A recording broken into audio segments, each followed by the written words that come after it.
Alright guys, time to talk about Bitcoin Cash for the first time since this tiny candle right here on July the 26th, guys. And if we put this on a weekly time frame, you're going to see this a little bit better. Now we do have an inverse head and shoulders basically forming right here. It's a little bit ugly, but it is an inverse head and shoulders. Now you do have this left shoulder right here, you have the head, you also have this right shoulder still in formation right here, guys. Now it needs to break the neckline right here. If it can break this neckline, the target of this inverse head and shoulders is all the way up here at about $935. Now, this is just the approximate target, so keep that in mind. It can actually fall short. Maybe it exceeds it. Maybe it gets to $1,000. Who knows, guys? Also, right now, it's at an important junction, and $600 is basically a psychological resistance.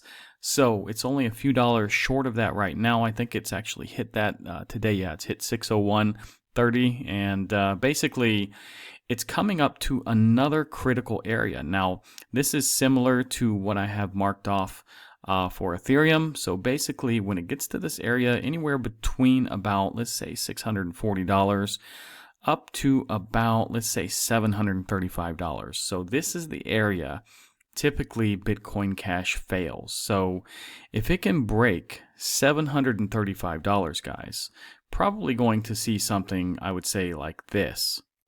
Now, looking at the volume profile here, you can see we are right here, guys. So basically, once we get a little bit higher, it looks like about, let's just say $610 to $615.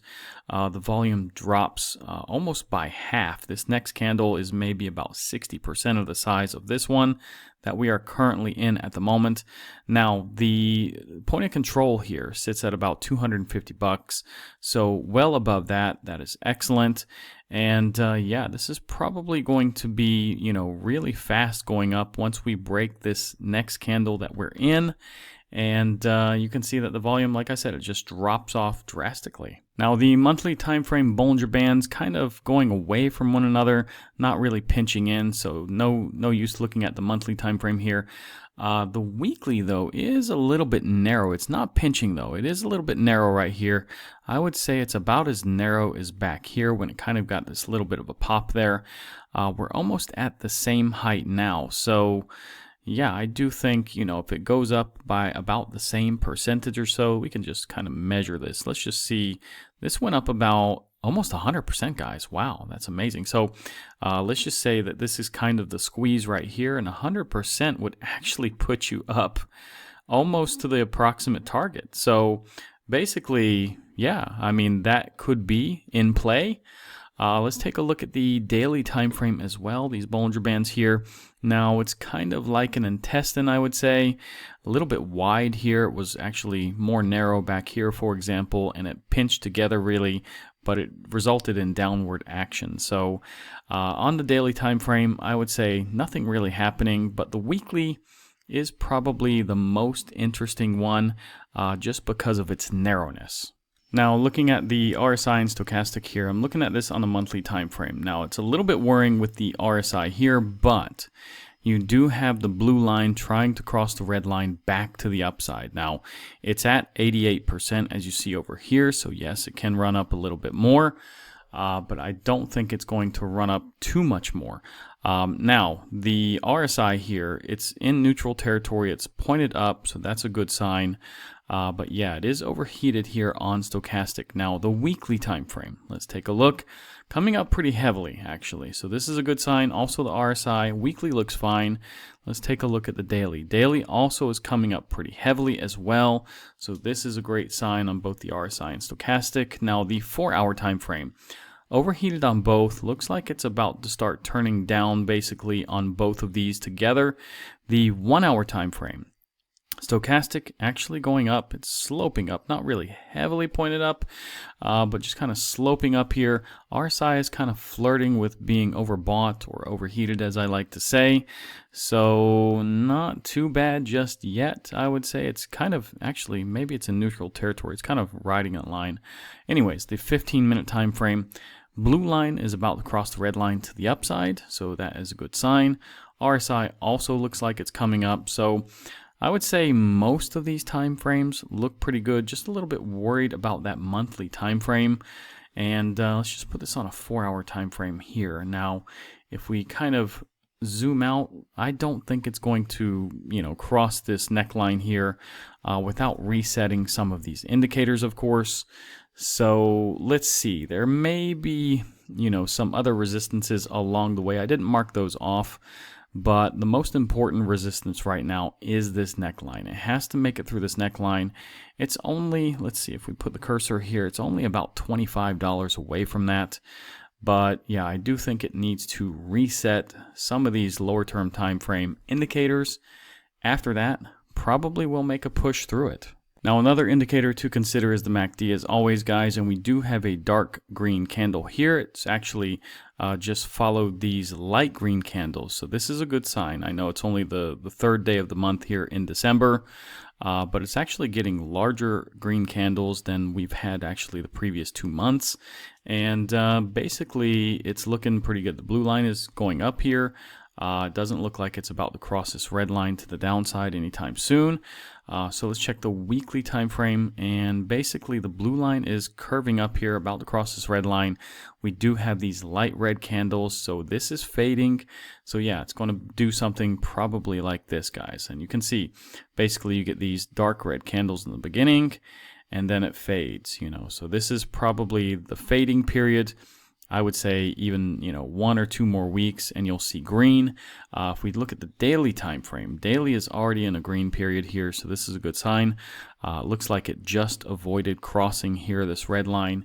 As you can see, it was kind of fading here, but now it's going back up. So yeah, pretty much the MACD on the higher time frames, guys, looks very good in my opinion. Now, Bitcoin Cash is up about 8% today. It's the number 15 overall project. And if you don't already know, guys, this is actually the original Bitcoin. So it does have 21 million max supply, and circulating is almost all of this. Now, I don't know if it's, actually the same circulating supply as Bitcoin. I don't know if we can call it the original Bitcoin or what. But anyways, it doesn't really matter.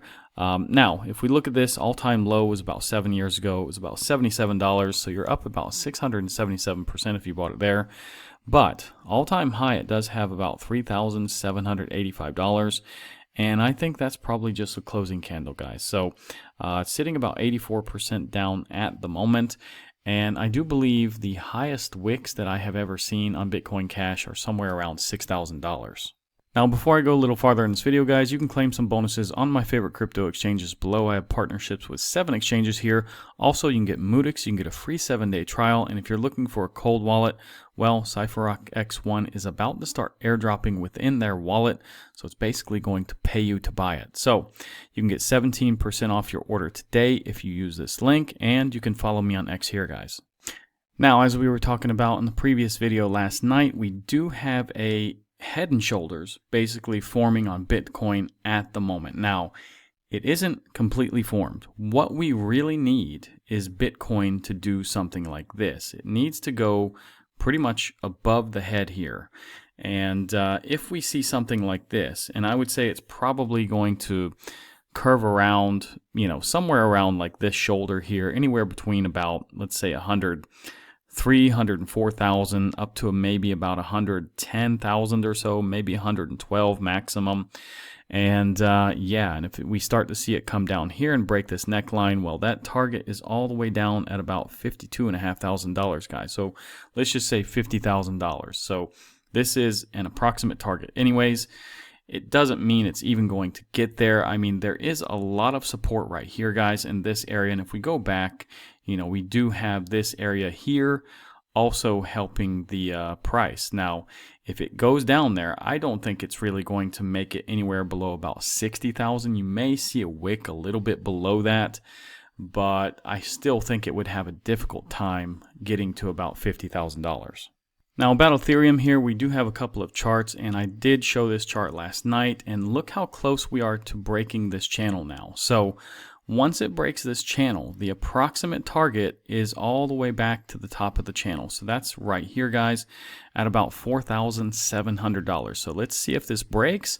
But again, keep this in mind. 5 of 7 times Ethereum has failed in this area right here, which is between about $3,745 up to about $4,100. So it does need to bust through this. And then if it can break the blue sky territory right here, guys, then I believe you're going to see much higher prices.